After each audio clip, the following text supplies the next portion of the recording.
Welcome to Boardroom Scriptures, where we break down Bible stories and extract real business, career, and life strategies, especially for today's reality. Because let's be honest, some of the things we face at work today, they already happened in the Bible. Okay, so we start with a relatable narration. Again, we're looking at the story of Jacob and Laban, and you might wonder, how exactly does employer-employee relationships happen in the Bible? Yes, it did. Find that story expressed in the book of Genesis, right? And I start with paraphrasing now. Of course, Jacob runs away from home, right? And finds himself in his uncle Laban's house. Remember, Jacob was the one who deceived his brother Esau, stole his brother's birthright, and then escaped, right? So he found himself in his uncle Laban's house. Laban was the brother to his mother, Rebekah. So yes, eventually he starts living with Laban, starts working with Laban. Then he falls in love with Laban's daughter, Rachel. That is supposed to be his cousin anyway. So he falls in love with her and decides, by himself, he tells Laban that, you know what, Laban, I will work for you for 7 years for your daughter. There was no written contract. There were no witnesses, just plain emotion. He saw a girl he liked and said, you know what, I'm going to work for 7 years for this girl. 7 years later, what happens? The wedding night comes, right? And of course, morning comes. What did Jacob realize? He woke up to Leah, thinking he was suffering or working for 7 years to marry Rachel. He wakes up in the morning to find out that it was Leah, her sister, that was brought to him. 7 years all gone like that. And then what does that mean especially? It means there was a manipulation. The system was manipulated. And of course, multiple people were complicit, because I can tell you for free that it was not just Laban and Leah that knew about this. Other people were aware that there was something about to go on. So yes, they deceived Jacob, rather. Basically, Jacob was outplayed there. So what does Laban now say? What was his response? He says, it is not custom to give the younger daughter first. So you can work another 7 years. At this point, what happens? Jacob is already in the trap. He has already worked for 7 years. Is he going to just walk away and say, no, this is not what I wanted. This is not what I ordered. He had to take it that way, right? So he had to do another 7 years because of how much he loved Rachel, right? 14 years just for marriage. Then it gets worse. When it's time for wages, all right, what does Laban say? Laban actually told Jacob that, you know what, name your salary, right? The Bible also tells us something very important there, that Laban kept changing Jacob's wages again and again. In fact, some translations tell you that he changed the wages 10 times. Yet, despite all this, Laban's businesses were growing. His business was growing, right? Because Jacob was there. So Jacob carried a special grace that meant that everything Jacob touched turned to gold. And Laban experienced that. He saw that grace upon Jacob's life, and he knew that I don't want this guy to go. I don't want to lose him. So he found a way to keep him down. Remember, he had served for 14 years this time around already for his 2 daughters. So that, how much more family can you become that way? You're married to 2 of his daughters. Basically, he literally owns you. You're literally family, like as tight as possible. Eventually, initially, Jacob was fine there, right? But then he got to a point, he got tired of it. And eventually, what did he say? Before leaving, he does something powerful. Again, just to take you back a bit, while Jacob was thinking of leaving, Laban kept, changing the goalposts. Don't stay a bit more. Don't worry, you go another time. I'll miss my daughters. Or you guys should stay. And before he knew, it was looking like this man wasn't ready to let Jacob go. So eventually, what did Jacob do? Jacob got tired, but before leaving, he does something very powerful. He applies what we call strategy and insight. And how did he do that? He negotiated, because at that point, Laban was basically, he had goats, he had sheep, right? He was a shepherd and all that. So Jacob was majorly taking care of his goats, his livestock, basically. So what did Jacob do? Jacob told Laban, you know what? My wages, since you told me to name my wages, let me have the speckled and the spotted goats. That's all I want. Of course, this were the bad side of the deal. This was the bad-looking ones. And Jacob agreed to take that as his own wages. But then, because of the level of insight he was able to apply and strategy, he was able to ensure that these goats began to multiply, the speckled and the spotted goats. And before long, he had more goats even than Laban himself. So yes, like I said, he negotiated for the speckled and spotted animals that looked more like the less valuable stock through, of course, a mix of observation, timing, and divine insight. What did he do? Basically, flipped the system. The undesirable animals began to multiply. The ones that were spotted and speckled began to multiply. Jacob became very wealthy. And one day he decides, okay, I think I've had enough. I have to leave. And Jacob decides to leave. No announcement, no negotiation, just exits. Now, let's go into the business breakdown of this. Now, let's break this down into business. And I'm going to be talking about 7 major points very quickly on this story of Jacob and Laban, or when your employer keeps changing your contract. First point I'm going to say here is that never build serious commitments on verbal agreements. Jacob's first mistake was emotional contracting. What happened there? He saw a girl, he fell in love with her and told her father, I'm going to work for you. I'll work for you for 7 years for this girl. That was emotional contracting. He didn't count the cost. He didn't think of what 7 years actually means in a man's life. So let's imagine you're 23 today. In 7 years, you'll be 30. If you're 30 today, add 7 years to that, that is 37. If you're 40 today, add 7 years, that is 47. That's a long time to just commit yourself to something out of emotions. So let's look at it in a Nigerian case. In Nigeria's case, you hear things like, oh, don't worry, we'll sort you out. Just start first. Not even only about the workplace, even among partners, even among business people. You ask him, okay, give me those cements, give me those 20 bags of cement. I'll send you your money next week. And he takes the bags of cement, and from next week, it becomes 2 years, and you're still waiting for your money. And things like this, because these are based on, we know you, you are my friend, just do it. No, just emotions, right? There was nothing clearly defined. And so the lesson from here is, because this is how people basically enter years of exploitation. It gets to a point you feel you're so stuck into the system that you can't leave anymore. You look at, oh, I've spent 7 years already. What am I going to do? If I go now, what happens to all the years I've wasted? So basically, the point there again is that never build serious commitments on verbal agreements. The lesson from this point is that if it is not clearly defined, then it can easily be manipulated. The second point, which is that flexibility can be a trap. Yes, as much as possible. A lot of people say, oh, I want to work in a flexible work environment where it's not so difficult. Everything is just there. I have my time I can make my own terms, basically. It looks flexible, but sometimes it can actually be a trap. And what was the trap in this case? Laban said, name your price. Sometimes that word, name your price, it sounds empowering. You feel powerful. Oh my God, he's allowing me dictate the terms. He's telling me how much salary do you want. You feel powerful because the ball is in your courts, but it can be a trap, like I said. In Laban's case, it was a strategy because he knew he could always change it later. After all, it was you that said it. You and I did not agree. We didn't sign anything on paper. Right. And what's the lesson from here? Some employers don't want structure because structure protects you.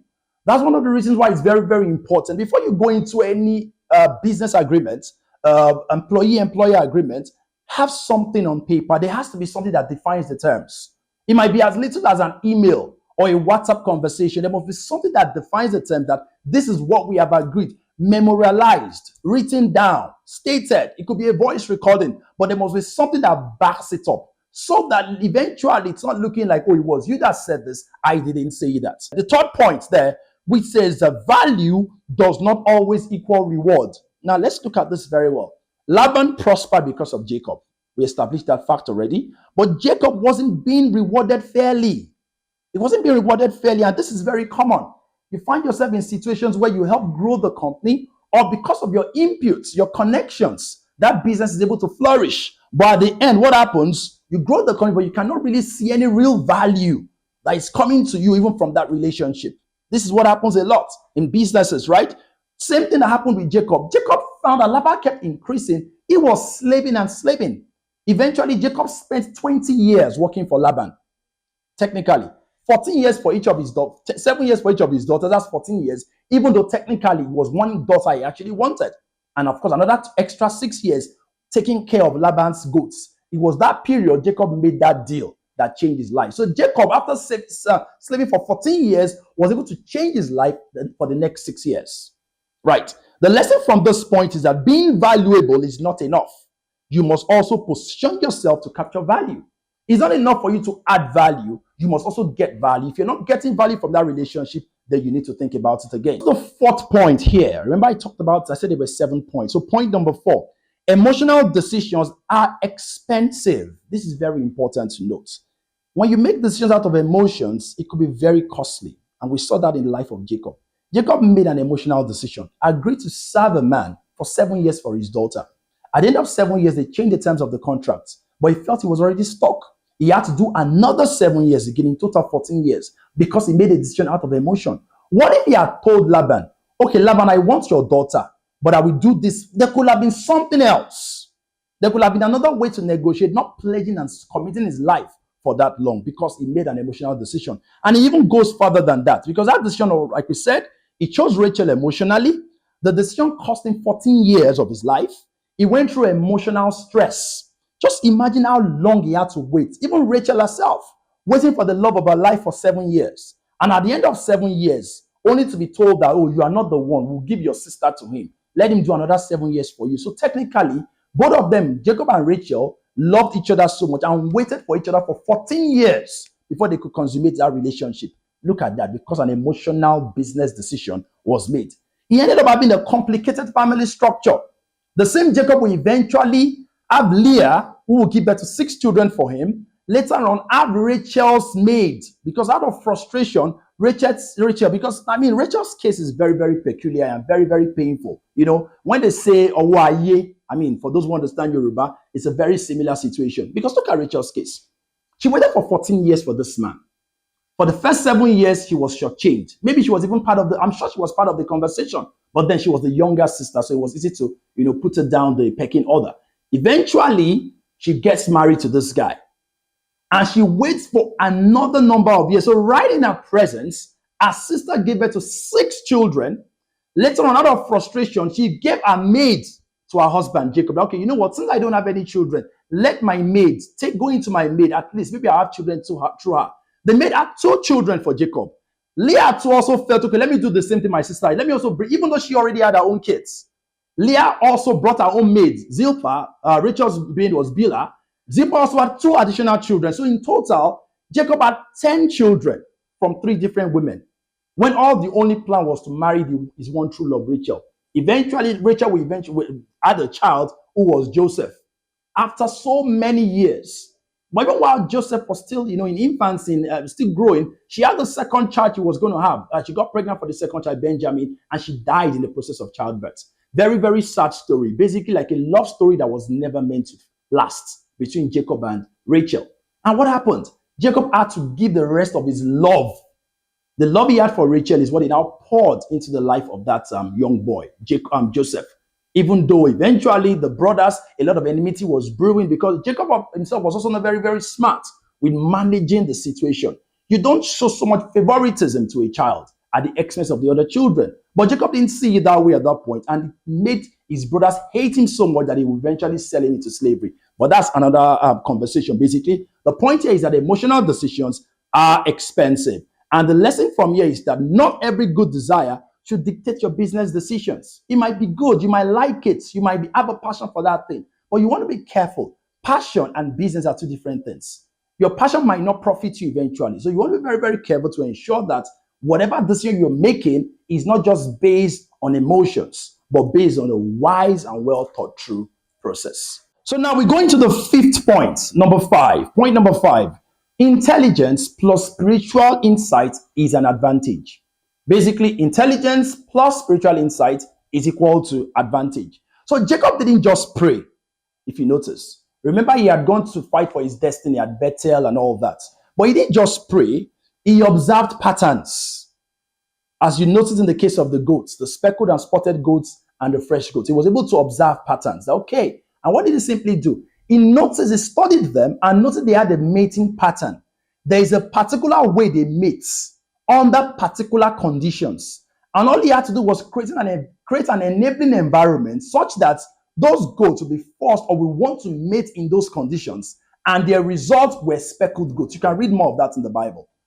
The scriptures will be put on your screen, definitely. He realized that this method allowed them to give birth to more spotted goats. And that's exactly what happened.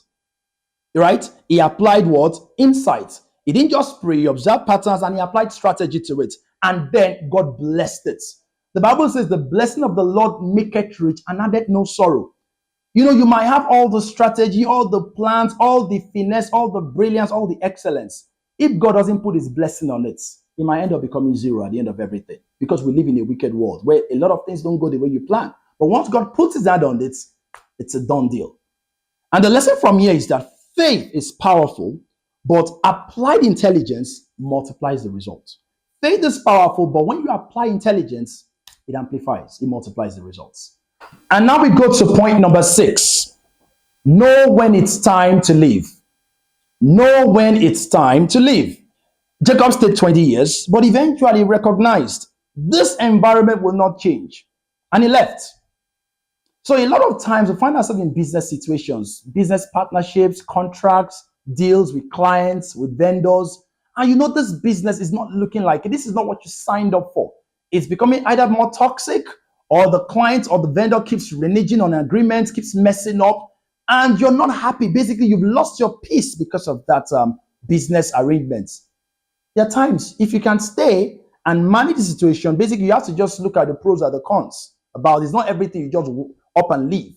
You might want to consider, okay, what is the pro? What are the pros here? What are the cons? Okay, this client has this problem, but he's like this.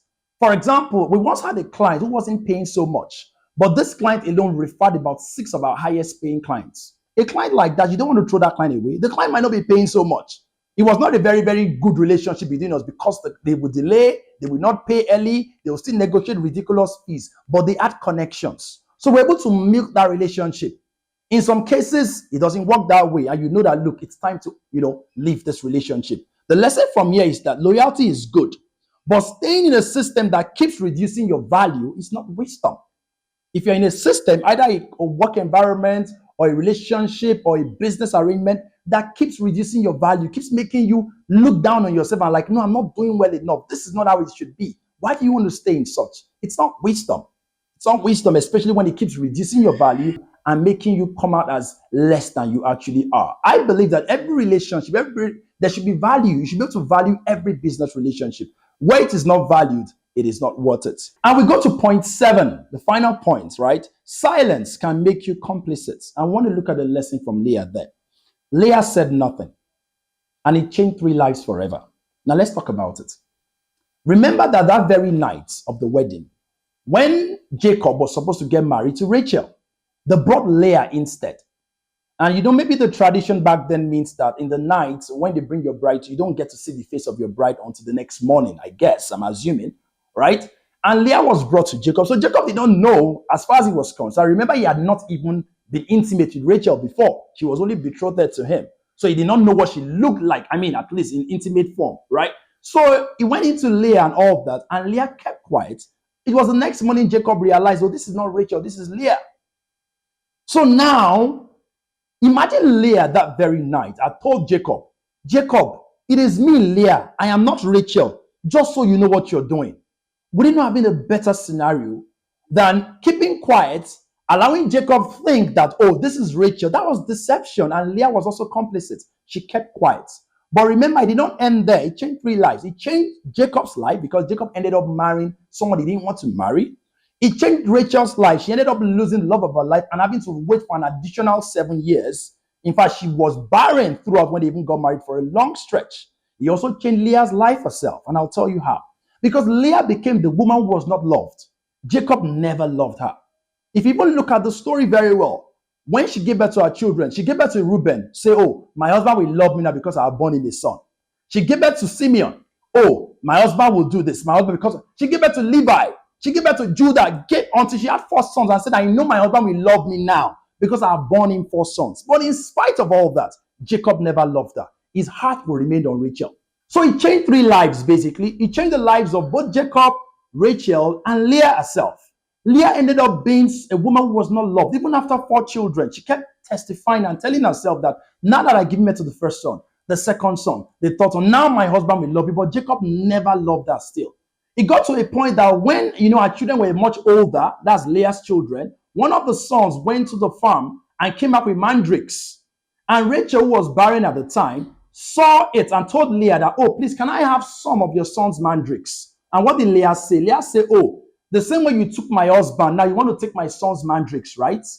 More like still insulting Rachel in spite of her condition because she was still barren at that point. And Rachel had to concede just so she could get the mandrakes. Said, you know what? Okay, you can have him for the night. So Rachel dictated the tone. Rachel dictated everything that happened. Rachel was Jacob's wife. She was the only, in fact, all the other women were nothing to Jacob. And interestingly, that same night that Leah went to be with Jacob because Rachel gave her permission, she got pregnant again. So imagine how much insult and injury Rachel had to face just because somebody did not say something when she was supposed to say it. Imagine Leah had spoken. Maybe Jacob would have ended up being with only because Jacob would probably have said, no, I cannot do this. And he would not have consummated that marriage. And maybe some things would have happened. And maybe Leah even already had someone who loved her. Maybe she had a boy out there who was in love with her. She would have ended up with the love of her own life instead of the love of someone else's life that she could not even maximize eventually because Jacob never loved her. She became the woman that was not loved. In business, HR, you know a lot of things going on in the workplace. You see it, but you keep quiet. Colleagues know. They see a lot of things and they keep quiet. People know, but nobody speaks. Basically, the lesson from this point is that silence can sustain injustice. If you see injustice, not only in the workplace, everywhere, in politics, in governments, in business, everywhere, you see a lot of injustice, a lot of wrong things going on. The longer you keep quiet, you cause that injustice to continue. Now, that's the second part of that done. We're not looking at the Nigerian reality check. Let's bring it home here now. How many people are working without clear contracts? How many people, I dare to tell you that more people are working without contracts than actually working with contracts? How many salaries are adjusted, in quotes, without explanation? This is what you agreed. These bonuses, these incentives, this is your basic. At the end of everything, you see something else and you're being told, but because you're already in the system, you don't want to leave anymore because you are thinking, oh, if I leave now, how do I get another offer? Or if I drop this business or this partnership, then what happens to me? How do I make it up? And this is what happens in Nigeria today. How many people are loyal to companies that will replace them in 1 week? This is the reality. A lot of us are loyal to companies that if anything happens to you today, you are gone. They fix somebody else and they forget about you. In closing, at the end of the day, Jacob didn't just survive a bad system. He left it with results. And that's the goal. Not just to endure bad environments, but to grow, gain wisdom, and when necessary, move. This is Boardroom Scriptures, where faith meets strategy and Bible stories become real-life business lessons. If this episode made you think, question, or reflect, then you're exactly what this is for. The next episode will be discussing Joseph in Egypt, how to grow in a system that was never designed for you to win. My name is Michael Elugbengashile. See you on the next episode of Boardroom Scriptures. Thank you.